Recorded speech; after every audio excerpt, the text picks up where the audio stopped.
So today is really, really important. Just like I've done in the past, that means next week, we're not gonna cover as much material because I don't really try to go crazy on the week right before the test. So again, try to concentrate. I mean, there's lectures online, I don't know what they look like anymore, but this is really, really important to kind of get everything together. So try to stay with me on this. Before I start with that, any questions? Outstanding questions about anything? Again. Okay, so let's kind of do it. And really what I want to do is, and I'll end up using this PowerPoint in a second. This is just the same one we've had. But really, it's going to be going back to looking at the cardiac cycle, sort of like what we did before, and then we've already started to put some things associated with EKG. We have a couple more things to add to it, okay? So we'll just go actually from here. So again, everyone recognizes my little cute little drawing, the atrium, ventricles. Again, especially concentrating on the AV valves and the semilunar valves, etc. So again, to do this and to really get valves closing, hard sounds, I like to sort of basically do it this way and start looking at the EKG. So again, the whole idea of ventricular systole, and that's where I'm starting from, right here, because that's going to be right before the valves close. Again, ventricular systole, which will be pumping out blood at the very, very beginning. Okay, the very beginning of it, we're going to have what? We're going to have the AV valves close.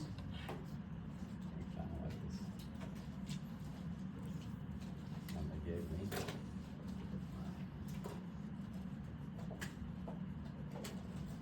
Okay, and with the AV valves closing, again, that's going to be, I don't know how to put it there, but that's going to be the first hard sound. As we did.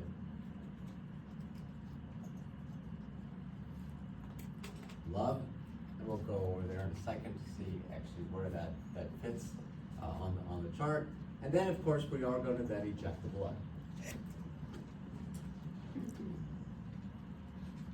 Okay, so we have again ventricular systole, I can just name it that now. So systole, we're going to contract, the AV valves close, and we hear love, the first heart sound. And then we have enough pressure to eject it out into the arteries. Okay? Ventricular diastole, we need to relax them. The very first thing that's going to happen again is that we're going to have the semilunar valve shut, so blood doesn't flow back. So we will have then some semilunar valves shut. We hear again the second heart sound.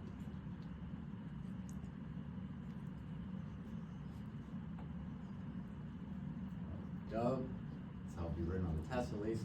And then again, then the heart will begin to fill with blood, or fills with blood.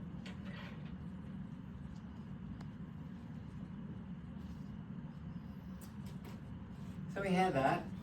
Then we did the EKG.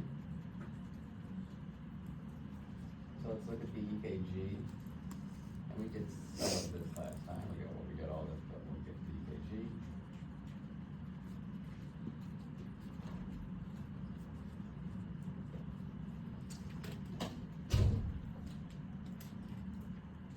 And again, we saw that up there. I'm not going to rewrite PQ or ST, but waves.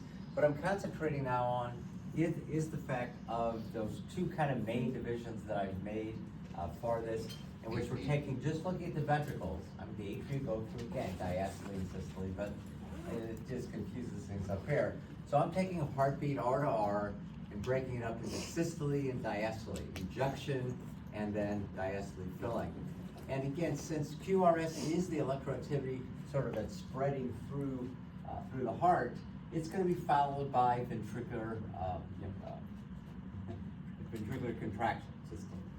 Okay, as soon as it begins to relax, which is the beginning, the very, very beginning of diastole, then we're going to have the second heart sound, etc. So the idea here is we're going to go from R to the end of T.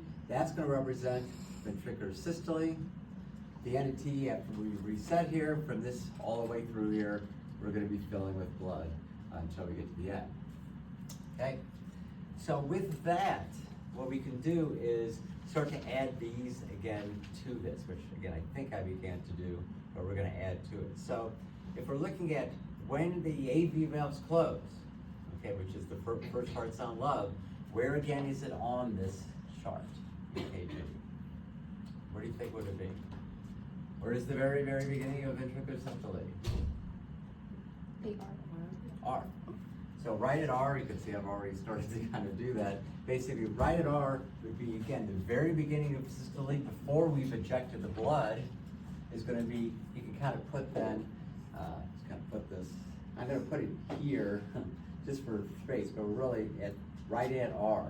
It's going to also represent AV valves close, which corresponds to the first heart sound low.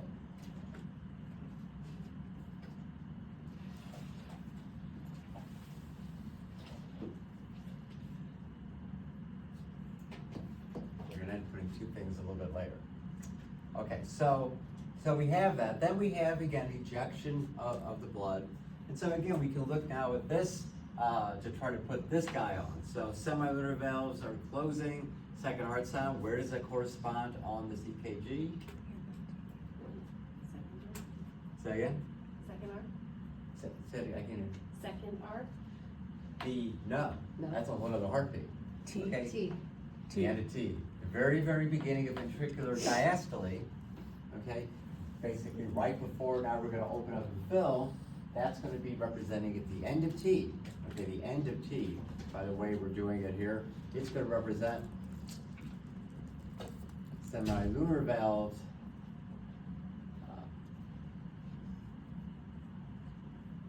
shut. Again, and that corresponds to the second heart sound.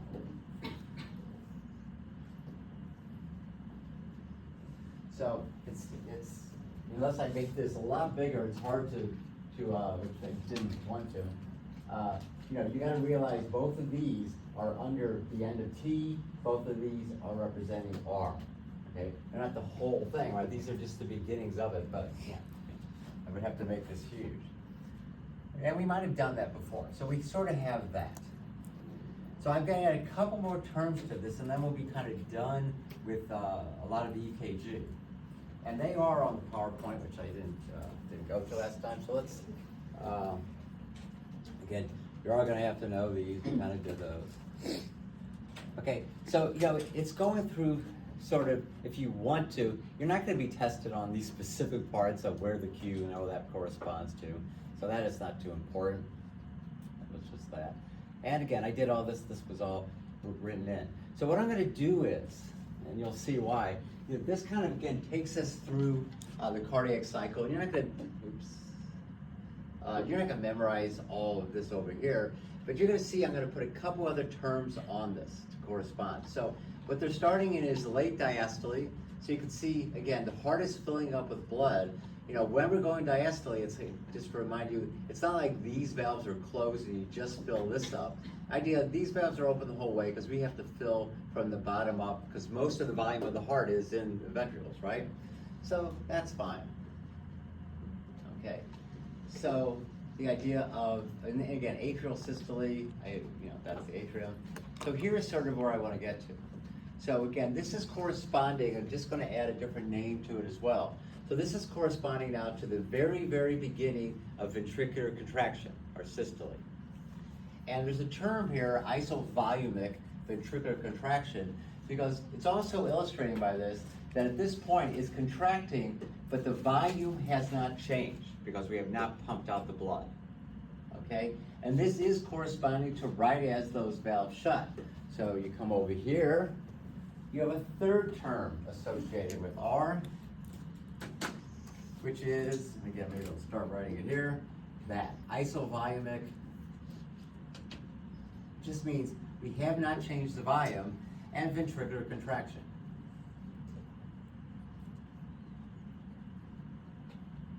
Ventricular contraction, just what it says up there. So it's just another term. All of them can be associated with the EKG at that time point. Again, because it's the very beginning of systole. That's when the AV valves close, you hear the first heart sound, and that's where the term isovolumic ventricular contraction corresponds. All of those are. There'll be one other thing we'll be adding under R in a few minutes. All right, so let's continue this though. I actually like this figure, right? So we've just done this. So what's going to happen next? Okay, which again we can kind of see here. Ventricular ejection. So we're ejecting the blood. As soon as we eject the blood, we're going to go into diastole. Again, the very, very beginning of diastole, wherever this is, before the valves closing, before any blood can come in, we have the semilunar valve shut. Okay, there I can see them here, as it says here and here. So, but we have not changed the volume yet. No blood has come in yet. So that also, this is again the end of T. All these are the end of T. Could also represent that term, isovolumic ventricular relaxation. Just to realize we haven't done any volume change yet. We haven't filled yet. It's right at the beginning. So I'll rewrite it. Isovolumic, this terms ventricular relaxation or diastole. We can put relaxation.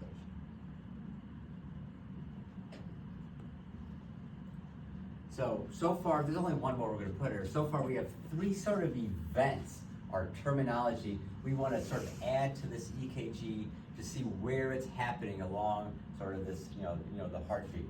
Again, R is going to represent the very beginning of systole. That's when the AV valves close, first heart sound, and it's termed isovolumic contraction because nothing has changed in volume. Then we change the volume. We eject the blood. Then we get to, again, the very beginning of diastole, which is basically the end of T is kind of where we're going on that. Semilunar valve shut, second heart sound, also called isovolumic ventricular relaxation, because at this point we have not changed the volume. Then we start changing the volume by filling with blood. Okay, and when it comes down to, and I'll put one more on this too, when it comes down to the test, we're thinking in 2 weeks. Okay, I know you're thinking of the quiz today, but again, 50-point quiz won't be that bad. This is a lot harder. But what I'm going to do on this, by the way, is I'm going to have an EKG. I'll have different letters up there. It'll be multiple choice to make sure you can match those where these things are. You should practice after you think about this to sort of draw this out, but you're not going to, it's just going to be sort of just remembering by multiple choice, where all these events are. So we have one more thing to do for this chapter, so to speak, but this actually sets us up for the big guy we're doing today, which is going to be systemic blood pressure coming up. So, but it introduces us to a couple things. So, look at the PowerPoint on this, and so, I have it up here because we're going to use it a lot. So we're looking at, in fact, this would be a whole kind of diagram again. We did this way at the beginning, now we're going to do the details of it. So cardiac output, and you can see what we're doing. We're going to be measuring how much blood, mils per minute, we're pumping into the arteries. Remember, those early arteries, that's where the blood pressure really is. That's why I made that little balloon there. The cardiac output is what we're going to sort of concentrate on at the moment. That's going to be how much we actually put out. Okay, we'll talk about sort of resistance starting next chapter in a few, relatively few minutes to see how we keep it in. And then the periphery means we're going to those veins, and the veins will bring us back to the heart. So we're going to talk a little about that idea of venous return. So we're going to use this to introduce this right now, and then we're going to do it again, but add some things. So if we're just looking at, but right now we're looking at cardiac output. Again, two components, okay, and they're going to be controlled separately. Why that's why it's so important. So when we term cardiac output, and basically that, just, in case we just want to have it for fun, even though we should. So how many mils per minute? Well, it has two different components, and we're going to show you why this is important to kind of have it. So heartbeat, the heart rate, okay? That's beats per minute, that makes sense. But what we're really gonna deal with today, more than that too, is the idea of stroke volume. How many mils per beat? Because when we're contracting, we don't squeeze every mil out, and we can control whether we contract harder or not. And that's gonna be stroke volume. So overall cardiac output, which is mils per minute, see that actually beats cancel out, that's mils per minute, is gonna be our heart rate that we're gonna control, and we're gonna talk about what stroke volume is, how we're gonna control basically how much blood per beat we're pumping out. Okay, now, so, that's up here, well, now there's two terms here that right now are a little abstract, but I actually want to put it here because we're going to use this. So when you're looking at, and we'll kind of come to this and you'll see it, when we're looking at how much we're pumping out, okay, that's the stroke volume, right? How many mils per beat. It has two parts of it that are going to control it. One is sort of how much we put in, okay? Because we're going to show you, we're going to control how much blood we actually, on this, how much blood we actually put in. We have some control over this. If you look at this, if you just kind of look up here, right? Here's the beginning of diastole, and we're adding blood, and we're adding blood, and we're adding blood, and basically we're going to stop adding blood at the beginning of systole, which is R. So we're adding, it's 40, 60, 90, let's say we get up to 140 mils. Okay? And then we're going to reject it. So the end diastolic volume, here is the end of diastole, right? That's kind of what that's referring. And so it's kind of my little hint of that. That's how much we put in. Because we're going to control how much we put in. And we'll know what it is. So let me just make a number up, like 140 mils. That's what ED represents. The end of diastole. How much do we put in? Okay, and you see it says minus ESV, and that is the idea that, again, we're not going to pump out 140 mils and empty our heart. Okay, we're going to basically squeeze at different levels to pump out different amounts. And so if we want to know how much we pumped out, basically you want to, and again, we just kind of look at this. This is where we're pumping out blood. Okay, let's say we're going around and we started out with 140. Okay, we're rejecting blood, there's only 100 left, maybe there's only 60 left by the end. And so the end systolic volume is how much we have left. And let's just make up a number 60. Okay, these will be able to control. So 140 minus 60, 80 mils, that is what we are ejecting. So, and you'll see this is important. Right now it's like, why do we have to do this? Why can't we just care about what our stroke volume is by number? And what we're going to see as we go through today, it's because we're going to control this separately from this, separately from this. Because that's how our physiology works. We don't want one thing and then we're dead. We're going to show you, we're going to control all these things. So right now it's still just throwing stuff out at you, but it's, we're going to see this all day today. So, especially these terminologies kind of weird, but you'll see it sort of come into play. So, when we're looking at cardiac output, we're looking at this side only right now of blood pressure, how much blood we're pumping in, which is mils per minute. Two components, heart rate, beats per minute, times stroke volume, how many mils per beat.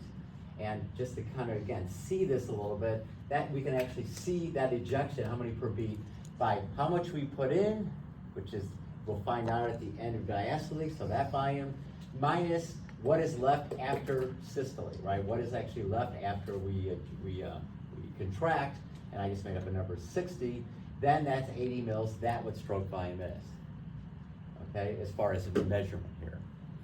And this, as we get through today, because we're going to continue on this as we go, this will kind of become more and more apparent, I think.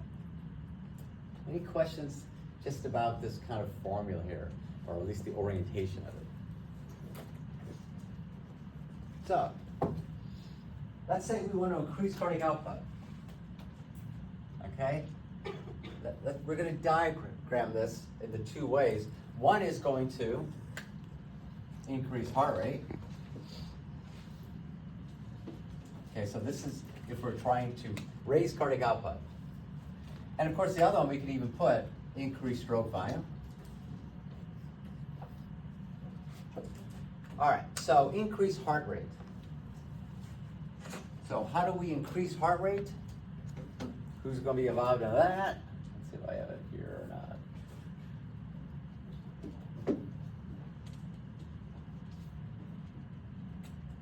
Just gonna put that slide there. So let's go ahead and all the way go back. I can just go down anyway. Okay, back to this and this, but this would be the illustration of it. Okay, so how do we control heart rate? Sympathetic, parasympathetic, and we'll actually show that innervation. So really on this, again, to sort of, because I'll always be writing it, sympathetic, para, it's working. So we want to increase cardiac output. One way is to increase heart rate. Who's going up, who's going down? Para goes down. Okay, and we'll be dealing with specifically how that happens. That's how we're going to change heart rate. In this case, I'm just going one direction. Like if I want to increase cardiac output, to increase heart rate, we're going to increase sympathetic stimulation, decrease para. Okay, stroke volume. For stroke volume, we sort of kind of putting it here. We're going to see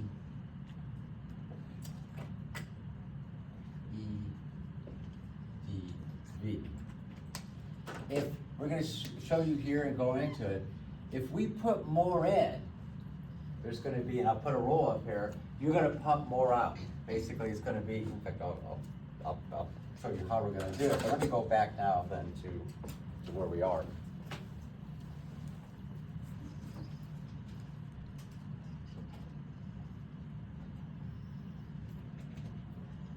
Okay, so how do we increase cardiac output? Okay, also I'll talk neural too. So if we increase EDV, okay, which is we're putting more in, I'll talk about that specifically. There's something called the Frank-Starling law, which you're not going to really remember as a Frank-Starling, at least in this class, but you might for T's or something else.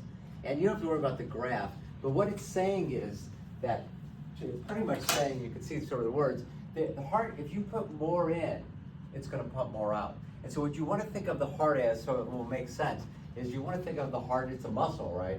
Think of a muscle being sort of between these, rubber bands. I have rubber bands. I didn't realize I had sort of the thing. So, if you basically are expanding, what's going to happen? It's going to pump it out. What if you expand more? Okay, you see that idea.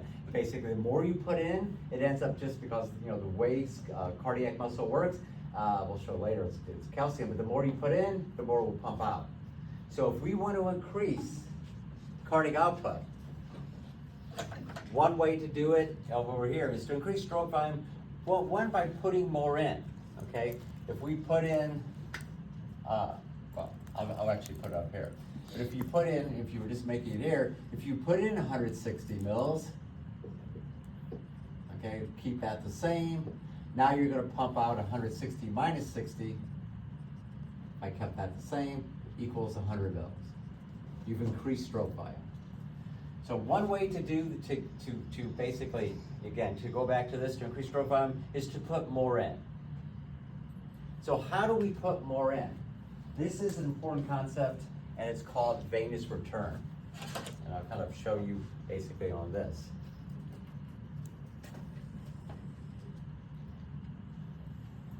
Oh, going the wrong way. All right, so let's look at the veins a second, okay? And I'll have a slide coming on this in a second too. So the veins, I made it this way, so we have, again, and we'll see this as it is, the arteries, like I'm gonna write this up here too, you know what I'm doing. The arteries are very elastic.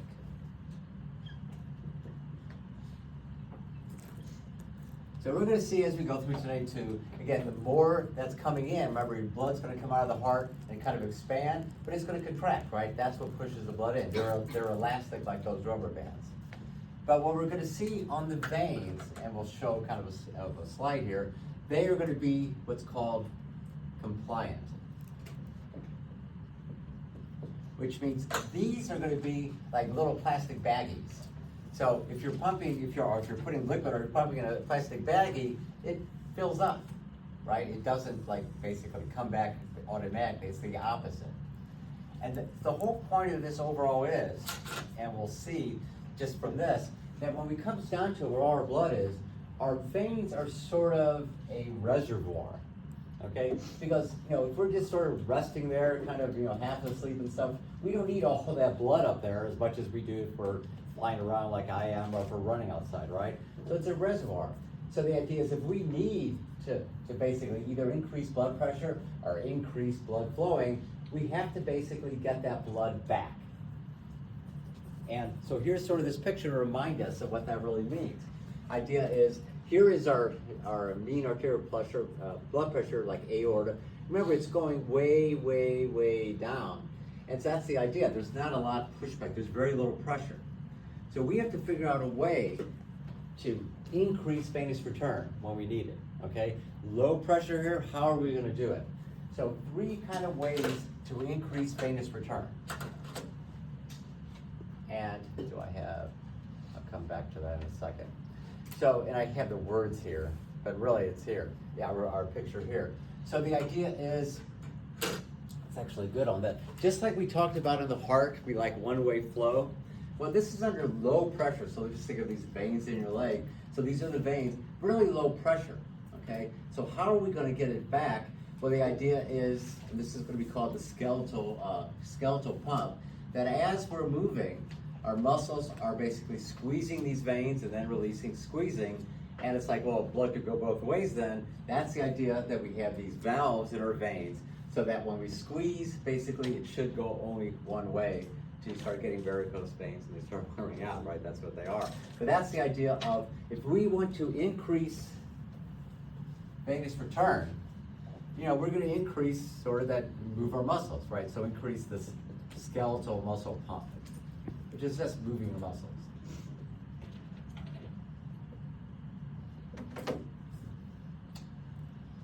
Okay, the other one, which I didn't illustrate up here, I might even talk about in lab, I should get that model.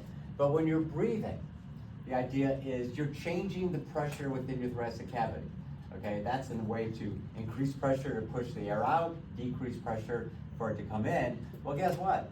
There are veins coming back to your heart, basically through that area. So you're gonna be kind of doing the same thing. You're gonna be going back and forth. That's gonna push blood up to the heart, okay? So, and you just think about, when you're thinking about you need to increase cardiac output to move around, well, you're naturally moving your muscles more.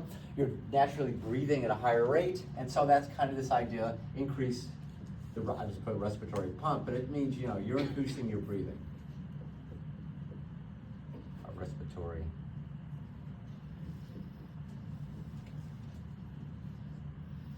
Okay, those sort of make sense? Okay, remember, low pressure, we're gonna have to, and these 2 ideas, squeeze blood back to the heart, like basically one valve at a time.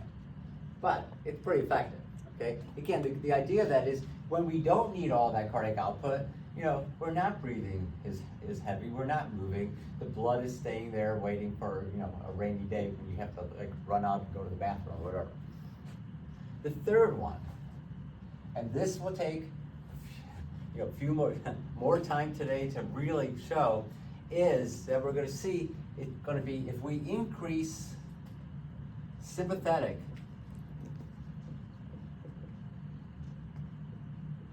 stimulation, so we're gonna be back on sympathetic, to the veins, okay? And we'll expand on this. If you increase sympathetic innervation to the veins, because you'll see that it actually does that, it's gonna increase venous return, okay? And what it does is, and that's why I want this one picture, and we're gonna talk about this all day, yeah. Is this increasing specifically venous return, or is this increasing the cardiac output, or both? By increasing venous return, and we'll be doing this all day too, by increasing venous return, you increase this, therefore this, therefore this. Okay. Okay, and that's gonna be how I'm gonna be talking when I put this chart up, which will be your short answer one that will answer half this test as we come today. It is sort of that logic of things. So it is increased, ultimately we're trying to increase cardiac output, but in this way, this is one of the ways to do it, okay? If we can just put more in, more will come out, more comes out, cardiac output goes up. Now, as far as, and this will again make sense as we start talking about the picture with sympathetic. So the sympathetic is going to go to the heart in several different places, but it also innervates the veins. And what sympathetic does to the veins is cause vasoconstriction.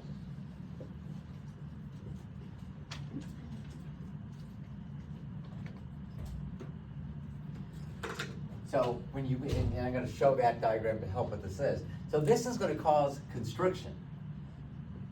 I'll put arrow here, arrow here. So it's going to cause vasoconstriction, and that seems counterintuitive. If we're trying to increase blood flow back to the heart from the veins, it doesn't make sense like we're going to basically make this passageway smaller. It makes no sense, except for this, okay? I had to take this from some site. But here is this idea. This is the idea I want to remind us of, again, very elastic, we'll see. Blood pumps in here, it will come back, that's what pumps the blood. But this is like a plastic baggie. When blood is entering this, it's sort of filling up as your reservoir. Now, if you think of a system which you're going through and you're filling up a plastic baggie, what if you take that plastic baggie now and make it tight? What's going to happen? Push it out. Push it forward, push it back to the heart. That's why, even though it sounds confusing that we're going to cause vasoconstriction from this, by making that, it's basically, again, the idea of compliance. The idea of normally it's compliant. If you sort of vasoconstrict, just to kind of put this word here too, you are basically decreasing compliance. So again, that's why I like this picture, because it kind of shows this idea of it being sort of, again, very plastic baggy-like, very compliant. But if you constrict, that blood has nowhere to stay there, right? Pressure will push it back to the heart. And that's going to increase venous return. You increase venous return, you increase, we're on this, and I'll actually put this here. You're going to increase EDV, so let's actually put that. Put the arrow.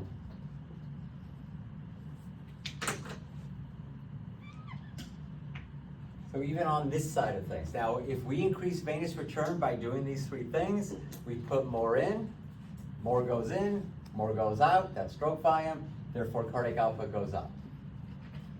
So far we have two avenues to increase cardiac output, okay? Heart rate, increase heart rate by changing this, increasing sympathetic and decreasing para. Increase stroke volume, we've got one of the halves now. If we put more in, more goes out. We do that by taking advantage of, and really that's this idea, increasing venous return. By increasing the action of the skeletal muscles, the respiration, and finally we'll see this more when we see this chart, by sympathetic stimulation, causes this to vasoconstrict, boom, that pushes the blood back up to the heart too. Don't worry, this is going to be the heart of what we're going to do for like an hour here, but it gets us introduced. Well, what else do we want to do? Okay, if we want to increase stroke volume,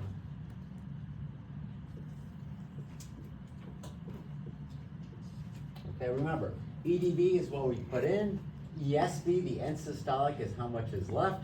So what do we want to do with that value of ESV? Do we want more or less left?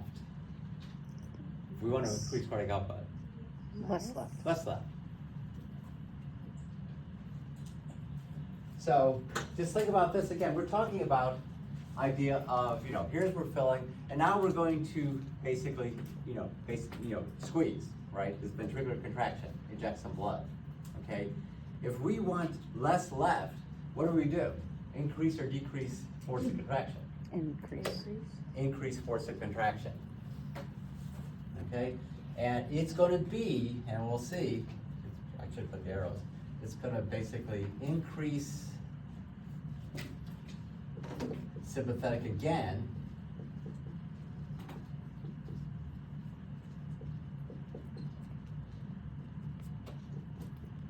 Increase sympathetic stimulation of, the ventricular muscle. But we're going to do this all again when we do the whole blood pressure.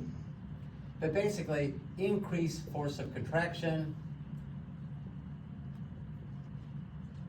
is what that is going to end up doing. Okay? So again, by increasing force of the contraction, here's this illustration. Let's say we did both, 160 mils. Okay, minus. If we increase what we pump out, let's say there's only 40 left. Now we've ejected 122 mils. Okay, so and we'll put all of these together again when we actually start looking with blood pressure, because it all comes into play. But right now, just looking at cardiac output, just kind of go through it again for the first time. This is when we're first doing it. Again, we're looking just at this half of the coin here. Okay, blood pressure, we're going to see how much we keep in, etc. But the first half of the coin, for the first time, is over here. It's cardiac output. Cardiac output, mils per minute, controlled again by two components. Heart rate, beats per minute, plus, and this is an important one, stroke volume. How many mils per beat we're able to pump out. And again, and that's just one concept to get. Then you add a little more detail on this. So, because we're going to show you we can control this separately from this and that. That's why it's so important to start to introduce it. But, idea of how much we're going to pump out, two components. The end diastolic volume, which really again means how much we put in. Okay? Because again, the more we put in, the more we'll pump out. So that's going to be EDV. Again, minus after we squeeze, after systole, how much is left. That's going to be our stroke volume. So we look at this part for the first time. We'll see it today a lot more. But let's just say we want to increase cardiac output. Obviously, you increase both of those things. To increase heart rate, increase sympathetic, decrease para. Check. Okay. To increase stroke volume, you want to either and or increase what we put in, or decrease what we pump out. To increase what we put in, you have to basically take advantage of all this blood in the veins. You want to increase venous return. Again, use your skeletal muscles more, respiratory more, and as we'll see more in more detail, sympathetic stimulation of this causes this vasoconstriction, but boom, less compliance, it goes back to the heart. Other way, we're going to see if we squeeze harder, and we'll see the sympathetic does it, greater force of contraction, less is left. Less is left means more is ejected. More ejected, increased cardiac output. Everyone start to, I just kind of step out of sight, start to see maybe the logic of what we're going to do today, even if it's not sort of memorized. Does it make some sense? Any questions about that in general? How about everyone?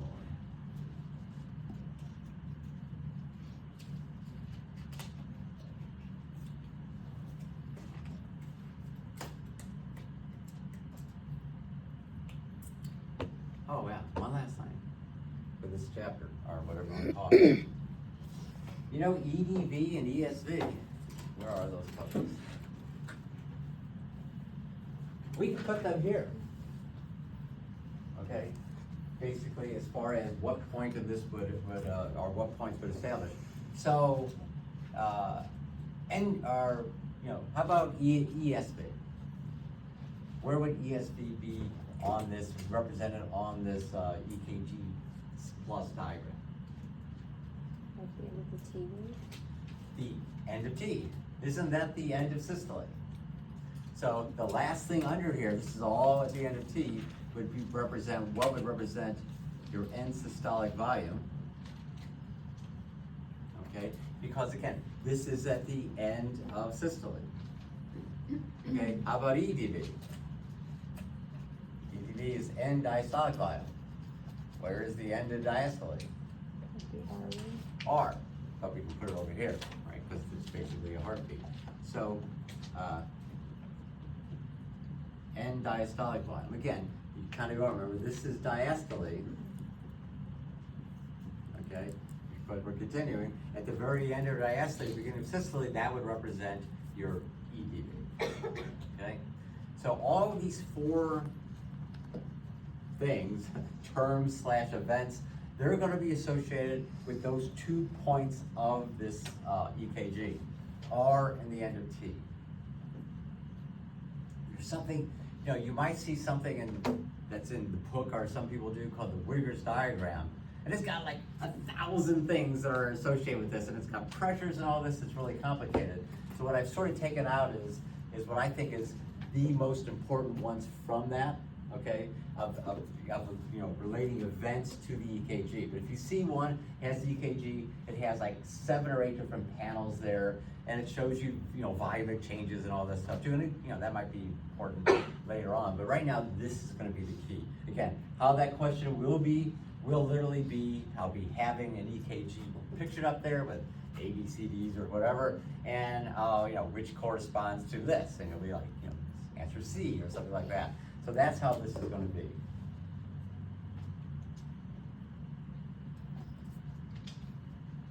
As far as this goes, we're going to enter the blood pressure chapter.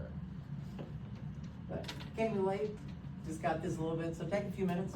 Take 5 minutes to regroup, and I'm gonna erase this, but you're gonna see I'm gonna kind of put it back up in a different manner.